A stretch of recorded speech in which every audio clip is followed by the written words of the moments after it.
एक नए वीडियो के साथ स्वागत है आप सभी का रिनको इंडस्ट्रीज में, और साथ ही स्वागत है विकास जी का। सर फिर से स्वागत है। नमस्कार। देख रहे होंगे आप यहाँ पे कुछ मशीनें यहाँ पे इन्होंने लगाया है, और मकसद यही है कि लोगों को रोज़गार मिले, लोगों को जानकारी मिले कि कैसे हम छोटे मोटे उद्योग से जुड़ करके दो पैसे कमा सकते हैं। सर यहाँ से शुरुआत करते हैं। ये तो लगता है कि मोटरसाइकिल वाली मशीन है। अब देखिए, अब यहाँ से नहीं, अब यहाँ से कर लेते हैं। अच्छा, यहाँ से कर लेते हैं। जब अच्छा। सामने सब दिख ही रहा है जी। तो देखिए, ये अपना है राइस मिल। अच्छा, जैसे जिनको धान को चावल बनाना है उनके लिए राइस मिल आ गया है। ठीक है। और ये आ गया, आप देखते हुए गांव ग्राम में जो घूम के गाड़ी मोटरसाइकिल पे चलाते हैं, आटा चक्की सत्तू पीसने के लिए। अब गांव में ही नहीं सर, मैं हाँ। बताता हूँ, मैं रहता हूँ जहाँ पे, वहाँ पर भी एक आता है मोटरसाइकिल वाला। हाँ, सत्तू पीसने, चने सत्तू के लिए। जी, वो दरवाजे पर ही वो चना का सत्तू वगैरह तैयार कर लेता है। तो ये है स्पेशल मोटरसाइकिल के लिए, जो ऐसे लोग जो है जो काम नहीं समझ में आ रहा है तो अपना सत्तू 50 किलो चना खरीदते हैं, मोटरसाइकिल बांध के इंजन पे मिला के देखते हैं। ये उनके लिए है। ठीक है।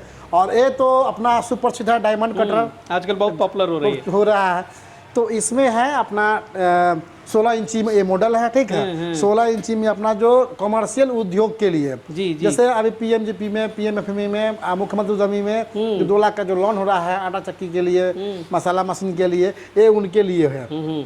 और तीसरा अपना आ गया, ये एक ऐसा मशीन है जो इसके भी यूज में आ जाएगा और इसको भी यूज में आ जाएगा।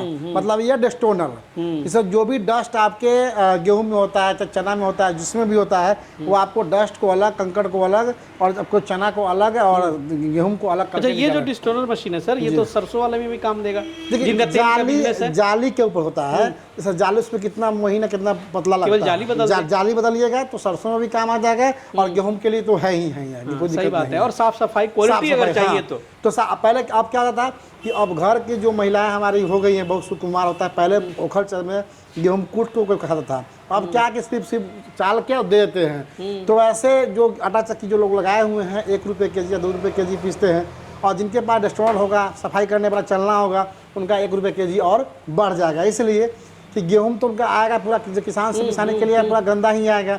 वो अपने यहाँ सफाई करेंगे और सफाई करके फिर उनका आटा पीसेंगे। अच्छा। तो इनका भी खपत होगा और इसका भी, दोनों का खपत होगा। मशीन तो सारी आपके परिचय हो गई। थोड़ा सा स्पेसिफिक बात करते हैं सर, यहाँ से शुरुआत हो जाते हैं कि ये जो राइस मिल की मशीन आपने अभी दिखाई, इसकी क्या प्रोडक्शन कैपेसिटी है? एक कम से कम 400 किलो का है, घंटे का 400 किलो। अच्छा। ये आपका 7.5 और 10 के मोटर पर चलेगा। 7.5 का भी चलेगा और 10 से भी चलेगा, 3 फेस कनेक्शन पर चलेगा। इंजन से भी चलेगा? हाँ, इंजन से भी चलेगा। उसके लिए ट्रॉली में आना पड़ेगा तब चलेगा। लेकिन जो बेसिकल जो अभी जहाँ पर दुकान लोग लगाए हुए हैं उसी के लिए आता है, और जो अपना 7.5 HP के मोटर पर 10 में चलाते हैं। रिनको इंडस्ट्रीज में क्या प्राइस रखे हैं आप?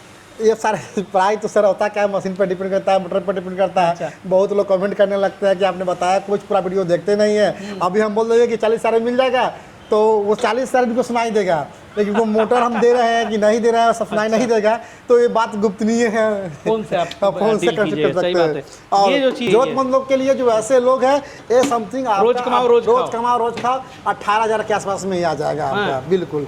सिर्फ इसमें आपको मोबिल डालना है 1 लीटर अलग तरह से। आप पेट्रोल तो आपको खरीदना ही खरीदना है। कितना में कितना ये देगा? ये आपका कम से कम पीसेगा 20 केजी के आसपास पीसेगा, 1 घंटा में है।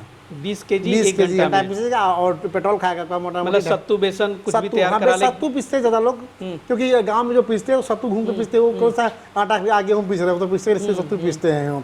250 से 300 ग्राम तेल खाएगा आपका।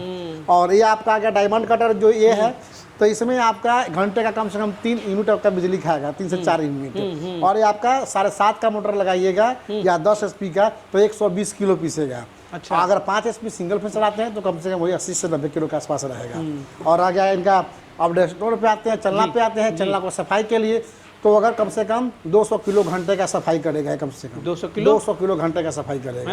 जी, इसमें कोई दिक्कत नहीं है। इसमें मतलब यहाँ पे बताइए थोड़ा सा सर, यहाँ पे दिखाइएगा, यहाँ पे कैसे कैसे क्या सफाई करके कहाँ देखिए, इसमें 3 लेयर है। एक तो आ गया जो आपका मोटा दाना होगा, इधर से गिरेगा। सर आप ना कुछ स्टफ मंगा के रखा कीजिए।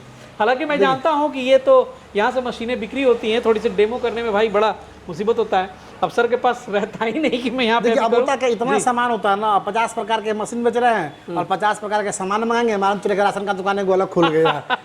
लेकिन चलिए ये पॉपुलर मशीन है, बहुत लोग इसके बारे में जानते भी हैं, तो खाली ये समझ लीजिए कैसे कैसे सफाई होता और है। जिसका भैया यहाँ से डालेंगे डस्ट के लिए पंखा यहाँ रखिए, अच्छा डस्ट के लिए पंखा लगा हुआ है यहाँ पे, जितना भी डस्ट होगा आपका पीछे दले फेंकेगा। अच्छा। और बाकी जो कंकर पत्थर होगा आपका इधर से निकालेगा, जो फ्रेश माल होगा आपका यहाँ निकालेगा। अच्छा, फ्रेश माल यहाँ पे हाँ, निकलती और है। जो आपका वेस्टेज भी जो जाता है, जैसे मोटा मोटा दाना जो आता है वो आपका साइड से वहाँ से भी निकाल के फेंकेगा। अच्छा, वहाँ ये से। चारों बगल से इसमें दिया हाँ, हुआ है तीन कनेक्शन। देखिए एक जाली ये हो गया, एक ये हो गया और एक नीचे हो तीन गया। लगे, तीन लेयर है। 3 लेयर इसमें लगा हुआ है। अरे वाह। और ये भाई बहुत ज़रूरी है अगर जो क्वालिटी में काम करना चाहते हैं कि भाई एकदम बिल्कुल साफ सुथरा जो है, अगर आटा खाए तो होता है लोग ना बोले कि वाह। ऐसे बहुत सारा कंप्लेन आता है कि अब आटा पीसने लोग जाता है तो मेरा पत्थर में घिसट आ गया, पत्थर में टूट करेक्ट कर गया, तो सर अनाज पीसने से नहीं होता है।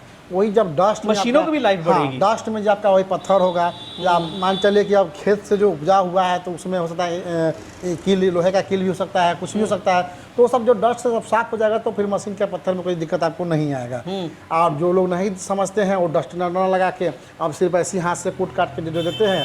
अब यहाँ चम्मुक भी नहीं होता है, चम्मुक जिसमें होता है उसमें मैग्नेट भी डालना जरूरी होता है। और जब मैग्नेट हो जाएगा आप रजिस्टर हो जाएगा तो फिर आपका पत्थर का जो लाइफ होगा बढ़ जाएगा आपका। बढ़ जाएगा। जी। तो भाई हर तरह के देखिए आप यहाँ पे इतने ही मशीनों में ना जाने कितने कॉन्सेप्ट्स का जन्म हो सकता है। और गांव में इस तरह का जो है बिजनेसेस जो है, आप चावल दाल तेल जो भी आप बिज़नेस कर रहे हैं उसमें इन सब मशीनों की ज़रूरत पड़ती ही पड़ती है। और मेरे ख्याल से आप विज़िट कीजिए रेनको इंडस्ट्री में तो बहुत सारी आपको लघु उद्योग की मशीन जो है यहाँ पे मिल जाएगी। ये जो आपने एक्सटेंशन डाला है सर, ये थोड़ा सा लोकेशन बता दें कहाँ पे आना है। ये जो आप मुजफ्फरपुर से जाते हैं, जो पटना बाईपास जो होता है ना, उससे आपके कटना है पासमान चौक की तरफ। पासमान चौक से आप जाते हैं सीधे समस्तीपुर रोड में लक्ष्मण दास मठ है, वहीं पे है। लेकिन आप दोनों जगह विजिट कर सकते हैं, या तो लक्ष्मण दास मठ विजिट कर लीजिए, चाहे चौरसिया चौक पुराना फार्म विजिट कर लीजिए, उससे कोई दिक्कत नहीं, कहीं भी लोग आ सकता है। आ सकते हैं। दोनों एड्रेस देखिए, दोनों फार्म एक ही है। और थोड़ी सी अगर डिटेल में नॉलेज चाहिए तो कॉल कर लीजिएगा और जो एग्जैक्ट प्राइसिंग होगी वो आपको बता दिया जाएगा। और सर का बहुत बहुत धन्यवाद, शुक्रिया कि आप लोगों को छोटे छोटे रोज़गार से कनेक्ट कर रहे हैं, लघु उद्योग की मशीनें प्रोवाइड कर रहे हैं। मिलते हैं फिर अगले एपिसोड में, इनसे फिर किसी नए मशीन पे चर्चा होगी। नए एपिसोड के लिए आप आज ही सब्सक्राइब कर लीजिए और नोटिफिकेशन बेल को भी दबा दीजिएगा। मिलते हैं बहुत जल्द आपसे, तब तक के लिए जय हिंद, जय भारत।